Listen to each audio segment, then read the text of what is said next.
আপনারা একজন ব্যক্তির নাম শুনেছেন, তিনি হচ্ছেন হিন্দুদের 100 কোটি মানুষের দেবতার নাম হলো ডক্টর শিব শঙ্কর রায়।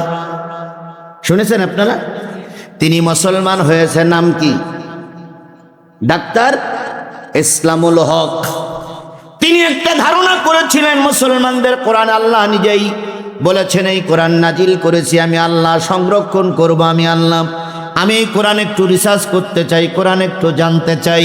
উনি কোরআন রিসার্চ করার জন্য প্রতিদিন আরবিতে ইংরেজিতে লেখা কোরআন, ব্যাখ্যা লেখা কোরআন প্রতিদিন রাত্রিতে 2 ঘন্টা করে পড়েন। ওনার স্ত্রীকে বললেন তুমি একটু হাদিস নিয়ে গবেষণা করো। ওনার একটা মেয়ে আছে বিশ্ববিদ্যালয়ের ছাত্রী, মেয়েকে বললেন মা রে তুই একটু ইসলামী ইতিহাস নিয়ে চর্চা কর, হয়তো মুসলমানদের ভুল ত্রুটি বাহির হওয়া যাবে। 3 জনে মিলে চেষ্টা করলে মুসলমানদের কবর রচনা করা যাবে, মুসলমানরা মাথা উঁচু করে দাঁড়াতে পারবে না। তাই 3 জন গবেষণা করছে। ডাক্তার ইসলামুল হক গবেষণা করে কোরআন নিয়ে, স্ত্রী গবেষণা করে হাদিস নিয়ে, মেয়ে গবেষণা করে হলো ইতিহাস নিয়ে। গবেষণা করতে করতে একদিন কোরআন পড়তে পড়তে বুকে কোরআন নিয়ে ঘুম পড়েছে। হঠাৎ করে ঘুম থেকে জেগে গেল। উনি দেখতেছে আমার নাকে একটা দারুণ সুগন্ধি আসতেছে, এত সুগন্ধ আমি আর কখনো নাকে শুকি নাই।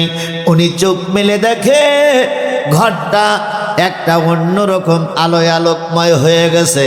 উনি চোখ আলগা করে দেখে সুন্দর চেয়ারে একজন নতুন ভদ্রলোক বসে আছে, যেই লোকটার চেহারা আকাশের চাইতেও উৎকৃষ্ট। ডাক্তার শিব শঙ্কর রায় বসে বললেন কে আপনি? উনি বললেন ও ডাক্তার শিব শঙ্কর, আমার স্বজাতি মুসলমানেরা কোরআন গবেষণা করে না, কোরআন বুঝে পড়ে না, কোরআনের পক্ষে থাকে না। তুমি একজন হিন্দুদের দেবতা, কোরআন বুঝে শুনে পড়ো। আর যার পরে কোরআন নাজিল হয়েছিল আমি সেই নবী। তোমার গবেষণা দেখে আল্লাহ আমাকে তোমার ঘরে প্রেরণ করেছে। আমি নবী এসেছি তোমাকে কোরআনের দাওয়াত দেওয়ার জন্য। ডাক্তার শিব শঙ্কর রায় বলেন আমি উঠলাম, নবীকে জড়িয়ে ধরলাম। নবী আমাকে বুকের ভিতরে জড়িয়ে ধরে বলতেছে ও 100 কোটি হিন্দুদের দেবতা, আমি তোমাকে বলতেছি এই কোরআন সত্য, আল্লাহ সত্য, আমি নবী সত্য, তুমি কালেমা পড়ে মুসলমান হয়ে যাও। ডাক্তার শিব শঙ্কর রায় কালেমা পড়ে মুসলমান হয়ে গেল আর বলল ইয়া রাসূলুল্লাহ দোয়া করবেন আমি যেন মৃত্যুর আগ পর্যন্ত কোরআনের পক্ষেই থাকতে পারি। হিন্দুরা কোরআন গবেষণা করে মুসলমান হয়, আর আমাদের দেশের তাসলিমা নাস্তিকদের মতন দেহ ব্যবসাকারী নারীরা কোরআনের বিরোধিতা করে নাস্তিক হয়। এরকম নাস্তিক আওয়ামী লীগের সময়ও ছিল। কথা বলেন ছিল না? ছিল না? বর্তমান বুঝি নাই, বর্তমান বুঝি নাই। আমির হামজা একজনের ব্যাপারে কথা বলি এখন মহা বিপদে পড়িস। আমির হামজা একজনের বিরুদ্ধে কথা বলে এখন তার বিরুদ্ধে নাকি 100 কোটি মামলা, 100 কোটি টাকার মানহানি মামলা দেওয়া হয়েছে। যদি যুক্তি প্রমাণে যদি বোঝা যায় উনি আসলে মুসলমান নয়, তাহলে আমির হামজা ঠিক বক্তব্যটাই দিয়েছেন। কথা বলেন ঠিক না বেঠিক? শুধু দাড়ি আর টুপি আর গরুর গোশত খাইলে মুসলমান হওয়া যায় না, দাড়ি টুপির সঙ্গে আল্লাহর কিতাব এবং রাসূলের হাদিস থাকা লাগবে। এদিকে রাতের অন্ধকারে স্ত্রী হাদিস পড়তে পড়তে ঘুম পড়েছে। হঠাৎ করে দেখা গেল অজানা অচেনা একটা নারী ঘরের ভিতরে হাজির। জিজ্ঞেস করলেন তুমি কে? কেউ বলেছেন খাদিজা, কেউ বলেছেন আয়েশা। 2 জনের একজন এসে বললেন বোন তুমি হাদিস নিয়ে গবেষণা করো, আমি আয়েশা অনেক হাদিস বর্ণনা করেছি, আরো কিছু হাদিস তোমাকে শোনাতে চাই। ঠিক আছে শোনাও।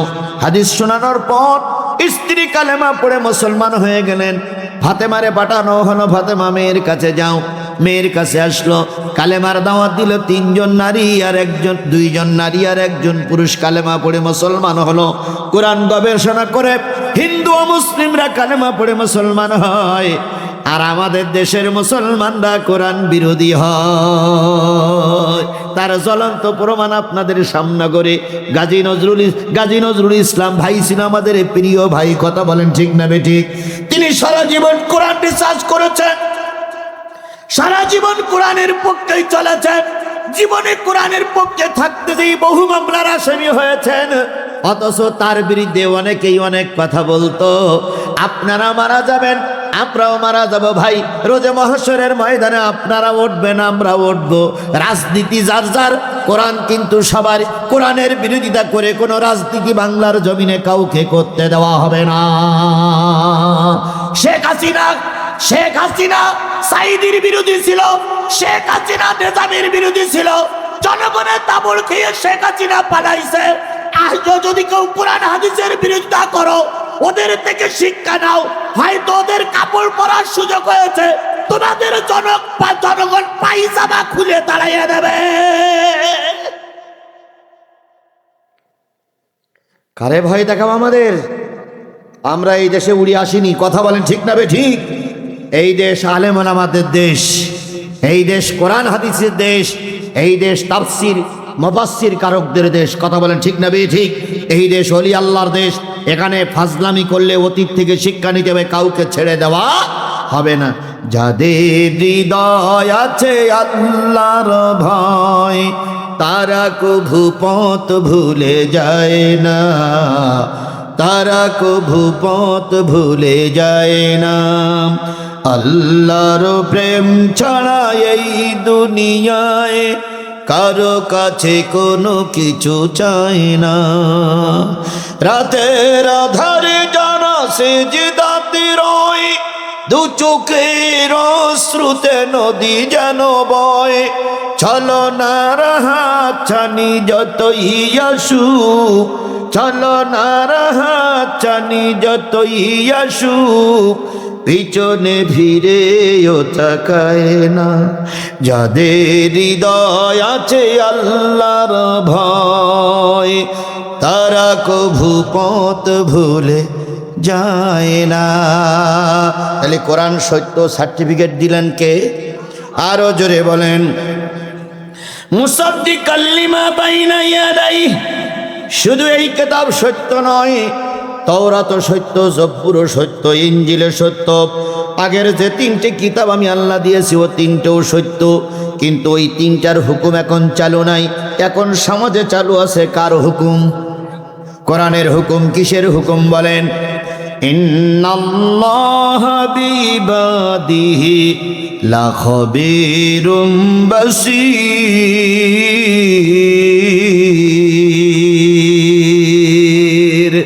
সুতরাং আমি আল্লাহ বান্দার, সকল বান্দার অন্তরের খবর রাখি। যারা পুকুর পাড়ে বসে আছেন ওদের খবর কে রাখে? যারা ঘরের ভিতরে বসে আছেন, ঘর না ওটা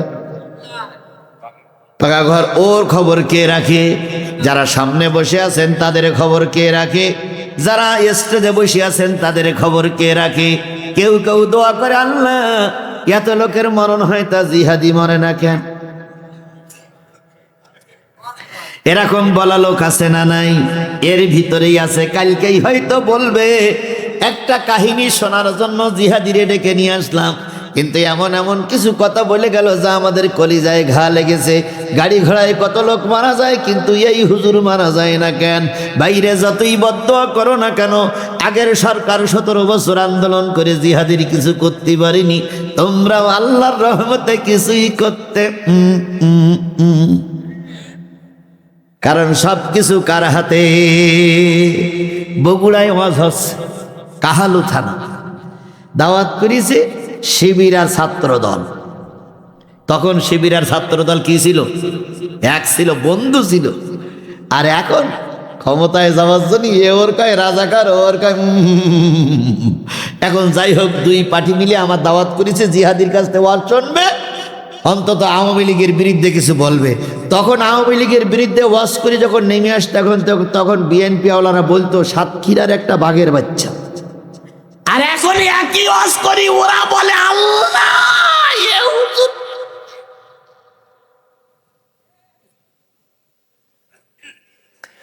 তো যাই হোক, মাহফিলের আর একদিন বাকি কি 2 দিন বাকি। হঠাৎ করে শিবিরের সভাপতি, কাহালু থানার সভাপতি বলতেছে, হুজুর মাহফিল হবে না। কেন? তা পুলিশ এসে স্টেজ মেস্টেজ ভেঙে সব এক করে থুয়ে গেছে, আর মাইক হরেন টরেন সব খুলে রেখে গেছে। আর বলি যদি জিহাদি আসে তো ওর তো ধরবো, আর মঞ্চে যে কটা থাকবে সে কটারও ধরবো। তাই আমরা সিদ্ধান্ত নিয়েছি এবার তাফসির মাহফিল আমরা করব না। তাই আমি বললাম মাহফিলের আর একদিন বাকি, তোমাদের টাকা পয়সা সব পাঠাইনি শেষ, এখন এই টাকা ব্যাক দিন দিলে আমার অভিজ্ঞত। এক কাজ করা যায় না খোকা? তো বলতে কি হুজুর? দুটো হরেন ফিট করা যায় না, আর এক কান চেয়ার আর এক কান টেবিল হবে না? তো বলতে হবে, কিন্তু পুলিশ, পুলিশ আমি দেখব না, তুমি একটু ঠিক করো দি। এখন ওরা এবার দুটো হরেন ফিট করেছে, আর দুকোন চেয়ার আর একটা টেবিল। এবার মাইকিং হয়েছে, ও ভাই যে কাজে বাধা আছে সে কাজে মজা আছে, যে কাজে বাধা নেই সে কাজে। আমরা 1 বছর এখান থেকে পালাই গেছিলাম ঠিকই, কিন্তু ও আছে মজা ছিল, কারণ সবাই জানতো যে জিহাদি কিভাবে পালাই যায়, কিভাবে আসে, পুলিশ কন্তে ধরবে, ওটা একটা আকর্ষণ ছিল। কিন্তু এখন সব আমরা কোনো আকর্ষণই নাই, এই জন্য এখন শ্রোতাও কি হয়, কম হয়। যাই হোক, আমি বললাম যে একজন সভাপতি দেখো দিন কেউ হয় কিনা। আজকে সভাপতি আপনি কিছু মনে করবেন না।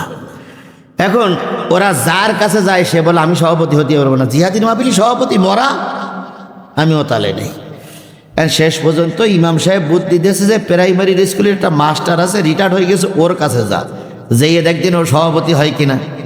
হ্যাঁ, যেয়ে বলতে চাচা জিহাদির মাহফিল কালকে, তা সভাপতি বাঁচছেন, আপনি সভাপতি হবেন? চাচা তখন বলছে বাবা তুই আমার বাসা, কয়দিন আর বাঁচবো, এখন ওই জিহাদির মাহফিলি সভাপতি এটা জেল খেটি মরবো, তোর কাছে মাপ চাই। এখন ইমাম সাহেবের এসে বলতে হুজুরও হবে না, তা কাছে এইবার যেই বল যে আপনি যদি সভাপতি হন তো 5,000 টাকা দেবো। ও লোকের আবার টাকার লোভ খুব। এখন এবার ছেলেরা বলতেছে চাচা যদি কালকে সভাপতি হন তো 5,000 টাকা দেবো। তো ওই তাহলে একটা চাষ নেওয়া যায়, যা করে আল্লাহ, কোরআনের মাহফিল সভাপতি হব, তুই যা। কিসের লোভে? চিন্তা করলে সভাপতি হলি তো টাকা দিতে, আর এরা উল্টে দেবে। ঠিক আছে সভাপতি হলাম। এখন আমি গেছি মাহফিলে, যাইয়ে দেখি ভাই কোরআন শরীফ সামনে হাজার হাজার লোক। মাইকওয়ালার ডেকে বলতে খোকা শোন, কইসে মাইকওয়ালা কই রে? ও যে আমার সেই উপরে জায়গা বসে আছে, আল্লাহ বরকত। এখন মাইকওয়ালার ডেকে বলতে খোকা শোন, আজকে কিন্তু খুব রিক্সের মাহফিল। তাহলে হুজুর আগের তো জানি, মাইক টাইক ভেঙে দিয়েছে। আমি বললাম যতক্ষণ আমি মঞ্চে থাকবো তুই আমার দিক তাকাই থাকবি, যেই না চোখ মিটকি মারবো সেই তুই লাইট অফ করে দিবি, তারপরে যা করতে আমি করব। তোর দায়িত্ব লাইট অফ করার, আর আমার দায়িত্ব পালাইয়ের। শ্রোতা যেখান যায় যাক, তাই তো হুজুর ওটুক আমি করতে পারবা না। এখন এবার আমি মঞ্চে উঠেছি ভাই, ও আমার দিক তাকাই আছে, কারণ ওর ডিউটি আমার দিক তাকাই থাকে। হঠাৎ করে 17 জন পুলিশ ঢুকেছে মেন গেট দিয়ে। এখন সভাপতি বলতে হুজুর হুজুর পুলিশ। তাই বললাম চুপ করেন আপনি। কাছে হুজুর চুপ না, পুলিশ আসতে, তাই তো দেখি কি করা যায়। হ্যাঁ, পুলিশ হুটপাট করতে করতে স্টেজের ওই সিঁড়ি পর্যন্ত আইছে, এক কান পা উপরে দেশে আর এক কান পা নিচে। আই মাইকালার ও দেশে লাইট অফ করে। ও ভাই বলে এই এতগুলো মানুষের ভিতরে এতগুলো লাইট হঠাৎ করে নিবে গেলে এটা চোখে একটা ধান্দা পড়বে না ভাই? সবাই চোখে ধান্দা পড়ি। স্যার আমার আগের তো বলা হয়েছে পিছনের কাপড় সিঁড়ি ওই পাশে মারিছি লাভ, কারণ ওই পাশে আছে শিবিরা ছাত্র দল, ওরা আমার উঁচু করি নিয়ে ভোদ ওঠে। ওসি সাহেব কিছুক্ষণ পরে লাইট দিয়েছে, ওসি সাহেব স্টেজে এসে বলতে সভাপতি সাহেব হুজুর কই? সভাপতি বলতে এই জায়গায় তো ছিল, এই চেয়ারেই তো বসেছিল, এই তো সে হুজুরি চশমা, সে কোরআন শরীফ এখন আলগা করা, তা সে হুজুর গেল কই? তাই তো আমি তো চিন্তা করি হুজুর গেল কই। তখন ওসি সাহেব বলতেছে ফাজলামি করতেছেন হুজুর তাড়াই দে। তাই তখন মাস্টার মানুষ তো রেগে মেগে বলতে কথাবার্তারা হিসেব কিতাব করে বললেন ওসি হইছেন বলে একবার কাহালু কিনে নেননি বল আপনি, আপনার ওই পাশটাই তো হুজুর নেমে গেল, আপনি হুজুরি নামাই দিতে। এখন আমার তো জিজ্ঞাসা হুজুর কই, আই ছেলে মিলে কই রে হাত দিন ওসি। ওসি সাহেব গতাগন্ত না পেয়ে এনার সঙ্গে কথা না বলে মাইকলার বুঝিয়ে বলতে লাইট অফ করলে কেন? তো বলতে স্যার আমি লাইট অফ করিনি, সরকার কারেন্ট বন্ধ করতেছে, তা আমি কি করব? ও ভাই, এই কথা বলার পরে এইবার ওসি সাহেব এসপি সাহেবের কাছে ফোন দিয়েছে, স্যার যে হুজুরি ধরতে আসলাম সে হুজুরি চশমা আছে, কোরআন শরীফ আলগা করা আছে, সিআরও আছে, সভাপতি আছে, সে হুজুর নেই। এসপি সাহেব বলছে, হুজুর কোন দিকে গেল ঠিক পেলেন না? স্যার লাইট অফ, দেখবো কি করি স্যার। ওখানে বসে বলতে, স্যার যদি গোটা বগুড়া সব থানার পুলিশ এখানে আসে, এ হুজুরি ধরা যাবে না, এ হুজুরে মানুষ না, এ জেন। সেখান থেকে বগুড়ায় আমার একটা নাম আছে, আজিজুল ইসলাম জিহাদি ওরফে জেন হুজুর, কিন্তু আসলে আমি জেন নয়। এবার বলুন, আপনারা আজকের যে কথাগুলো শুনলেন, এই কথাগুলো যখন হয়েছিল, যে সময় হয়েছিল, সেই সময় আমার জন্য সময়টা কত বিপদের ছিল বলেন। ওই দিন যদি ওরা আমাকে ধরতো, তাহলে ওরা আমাকে চা খাওয়াইতো নাকি? সেই কঠিন দিন পার করে এই পর্যন্ত এসেছি। এখন আর লাইট অফ করা লাগে না, এখন আর পালাই যাওয়া লাগে না। কথা বলেন ঠিক না বেঠিক? সুতরাং আজকের এই মাহফিল কোরআনের মাহফিল হচ্ছে। শ্রোতারা চুপ করে বসে শুনুন, আপনাদের অন্তরের খবর কে রাখে? এ জোরে বলেন, কে রাখে? আলেমে আলেমে বিভেদে এখন জালেমে জালেমে দোস্তি, আলেমে আলেমে বিভেদে এখন জালেমে জালেমে দোস্তি, পথের ঠিকানা জানা নাই কারো, কে কোথায় পাবে স্বস্তি। আলেমে আলেমে বিভেদে এখন জালেমে জালেমে দোস্তি, পথের ঠিকানা জানা নাই কারো, কে কোথায় পাবে স্বস্তি। কথা বলেন ঠিক না বেঠিক? আলেমে আলেমে বিভেদ চলে, আর জালেমে জালেমে বন্ধুত্ব চলছে। জামাত ইসলামকে ফেল করানোর জন্য আওয়ামী লীগকে ডেকে আনা হলো, আওয়ামী লীগের অফিস উদ্বোধন করা হলো, আওয়ামী লীগদের শেল্টার দেওয়া হলো, শুধুমাত্র হুজুরদের ফেল করার কারণে। কথা বলেন ঠিক না বেঠিক? আবার এই হুজুরদের ফেল করার জন্য এক টুপিওয়ালা আর এক টুপিওয়ালার বিরোধী, অথচ জালেমে জালেমে এক, আলেমে আলেমে দ্বন্দ্ব।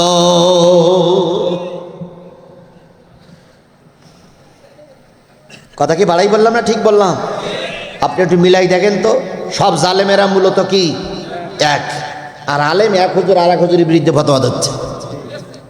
কি লিখেছে দেন দিন দে। ও ভাই, ঠিক আছেন তো আপনারা? বুকে হাত দিয়ে দেখেন তো, মরে গেছেন না বেশি আছেন? বেশি আছেন তো? আরে বাবা, রায় তো যত বেশি হবে গরম তত বেশি হবে। টেনশন করার কারণ নাই। আওয়ামী লীগ সরকার আমার কিছু করতে পারেনি, আর আপনারা কিছু করতে পারবেন না। 1 ঘন্টা বাঘের বাচ্চার মতন বাঁচতে চাই, 100 বছর পাতি শিয়ালের মতন বেঁচে কোনো লাভ নাই। আর আমি জানি শ্যামনগরের মানুষ বাঘের সঙ্গে লড়াই করে চলে। এরা জীবন দিতে জানে, এরা রক্ত দিতে জানে, এরা রিমান্ডে যেতে জানে, কিন্তু জালেম ফাসিকের কাছে মাথা নত করতে পারে না। তার জ্বলন্ত প্রমাণ দিয়েছে 12ই ফেব্রুয়ারি।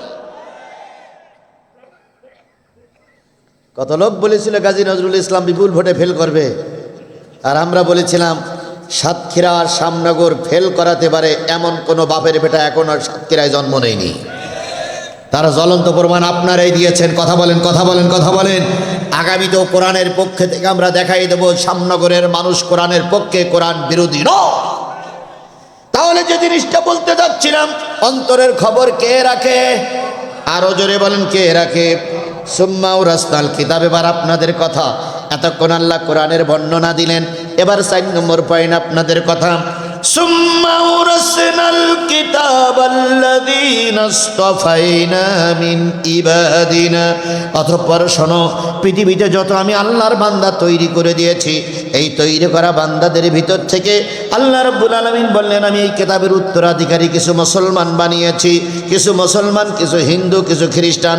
ওরা কোরআনের পক্ষের লোক নয়, আমি কিছু কোরআনের পক্ষের লোক বানাইছি। তারা জাতিতে মুসলমান। জাতিতে কি? সবাই মিলে বলেন, তারা জাতিতে কি? মুসলমান। এই মুসলমানেরা ফামিনহুম যালিমুল লিনাফসিহি ওয়া মিনহুম মুক্তাসিদ ওয়া মিনহুম সাবিকুম বিল খায়রাতি বিইذনিল্লাহ। আল্লাহ বললেন, এই মুসলমানেরা 3 ভাগ। মুসলমানেরা কয় ভাগ? আরো জোরে বলেন। আমি অন্য দেশে যাব না, বাংলাদেশের মুসলমানেরা কয় ভাগ? 1 নম্বর হচ্ছে মুসলমান, কিন্তু তারা জালেম মুসলমান। মুসলমান কিন্তু তারা মুনাফিক মুসলমান, মুসলমান কিন্তু তারা একানিষ্ঠ আল্লাহওয়ালা মুসলমান। জালেমেরাও মুসলমান, মুনাফিকরাও মুসলমান, মুসলমানেরাও মুসলমান। এই তিন জাতের মুসলমান আমার দেশে আছে না নাই? বলুন তো, আওয়ামী লীগ যারা করে তারা মুসলমান না কাফের? বলেন। বর্তমান যারা ক্ষমতায় আছে বাংলাদেশ জাতীয়তাবাদী দল বিএনপি, বিএনপির লোক নিশ্চয়ই মুসলমান। কথা বলেন ঠিক না ভাই? ঠিক। জামাত ইসলামের লোক মুসলমান। তাহলে এই বাংলাদেশে যত মুসলমান বসবাস করে সব মুসলমানরা কয় ভাগ? একটা হলো মুসলমান কিন্তু তারা জালেম মুসলমান, আরেকটা হলো মুসলমান কিন্তু তারা মুনাফিক মুসলমান, আরেকটা হলো মুসলমান তারা একনিষ্ঠ মুসলমান। এবার বলুন তো, জালেম মুসলমান আর মুসলমানের মুনাফিক মুসলমানের সংখ্যা বেশি না কম? আর খাঁটি মুসলমানের সংখ্যা বড়ই কম। কিন্তু আল্লাহ পাক বললেন খাঁটি মুসলমান যারা হবে তারা আল্লাহর জান্নাতের মেহমান হয়ে যাবে সবার আগে। এবার আমার জাতি শোনেন, বলুন তো, ভারত মুসলমানদের দেশ না কাফেরদের দেশ? আমেরিকা মুসলমানদের দেশ না কাফেরের দেশ? তারপরে কি বলে, জার্মান, জাপান, অস্ট্রেলিয়া এগুলো মুসলমানদের দেশ না কাফেরের দেশ? এবার আসুন বাংলাদেশ, পাকিস্তান, সৌদি আরব, বাহরাইন, কুয়েত, ইরান, ইরাক এগুলো মুসলমানদের দেশ না কাফেরের দেশ? তাহলে এগুলো মুসলমানদের দেশ, ওগুলো কাফেরদের দেশ। এবার একটা দেশের নাম বলেন, সেইটা হলো মুনাফিকদের দেশ।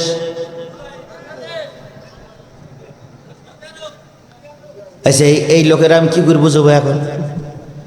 আপনারা বলেছেন 7টা দেশের নাম বলেছি, বাংলাদেশ, পাকিস্তান, সৌদি আরব, বাহরাইন, কুয়েত, ইরাক, ইরান এগুলো হলো সব কি দেশ? মুসলমানদের দেশ। আর ভারত, আমেরিকা, চীন, জাপান, রাশিয়া এগুলো সব কিসের দেশ? কাফের দেশ। তাহলে ওরা কাফের আর এরা মুসলমান। আর একটা গ্রুপ আল্লাহ বলতেছে ওরা মুনাফিক। আছে, মুনাফিকদের দেশ কোনটা? মুনাফিক সৌদি আরব মুসলমান, তো মুনাফিক তখন হজ করতে যান কেন আপনারা? ও ভাই, কাফেরের দেশ কাফেরদের বোঝা যায়, মুসলমানদের দেশ মুসলমানদের বোঝা যায়, কিন্তু একটা জাতি বোঝা যায় না, সেটা হলো মুনাফিক। এরা আমাদের ভিতরেই আছে। কথা বলেন ঠিক না বেঠিক? এরা আপনার পাশেই আছে, এরা চেয়ারে বসে আছে। এই মুনাফিকদের চেনা যায় না, এই মুনাফিকদের কারণেই মারি খাওয়া লাগে। জ্বলন্ত প্রমাণ নেন।